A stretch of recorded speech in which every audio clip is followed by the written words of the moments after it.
इतिहास वही है जो बीत गया और जो आने वाला है वो उसी बीते कल से निकलकर ही सामने आया है। इस कल से हम अपना भविष्य बनाते हैं और हमारे आने वाली पीढ़ियों को हर कदम फूंक फूंक कर रखने की नसीहत भी यही इतिहास देता है। नमस्कार, मैं हूं स्वाति सिंह और आप देख रहे हैं तारीख। 6 सितंबर की तारीख भारत के लिए काफ़ी अहम है। 1965 के भारत पाकिस्तान युद्ध को भारतीय इतिहास में मात्र हाशिए की जगह मिलती है। लोगों की यादों में भी उस युद्ध को वो जगह नहीं मिली है जो शायद 1962 के भारत चीन युद्ध या फिर 1971 के बांग्लादेश युद्ध की हो। 6 सितंबर 1965 को भारतीय सेना ने वेस्टर्न फ्रंट पर अंतर्राष्ट्रीय सीमा को लांघते हुए आधिकारिक तौर पर युद्ध का बिगुल बजा दिया था।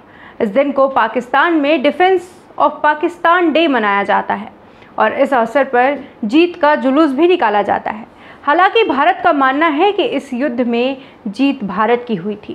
फैक्ट्स की बात करें तो 28 अगस्त हिंदुस्तान की फौज ने पाकिस्तान में दाखिल होकर हाजी पीर और दूसरी पोस्ट पर कब्जा कर लिया था। 1 सितंबर 1965 को पाकिस्तान ने ऑपरेशन ग्रैंड स्लैम लॉन्च कर जंग का स्तर और बढ़ा दिया। 6 सितंबर 1965 को हिंदुस्तान ने लाहौर और सियालकोट को निशाना बनाकर सरहद पार बड़े हमले का जवाब दिया था। इसके बाद 22 सितंबर 1965 को संयुक्त राष्ट्र सुरक्षा परिषद की दखल अंदाजी के बाद दोनों मुल्कों के बीच संघर्ष विराम हुआ था। इस युद्ध का भले ही सार ना हो, लेकिन इसमें 2862 भारतीय सैनिक और 5800 पाकिस्तानी फौजियों की जान गई थी। ये तो था 6 सितंबर का भारत के लिए महत्व। अब नज़र डाल लेते हैं इस तारीख का देश दुनिया के लिए महत्व। 6 सितंबर 1552 को समंदर के रास्ते पृथ्वी का पूरा चक्कर लगाने वाला पहला जहाज विक्टोरिया आज ही के दिन स्पेन लौटा था।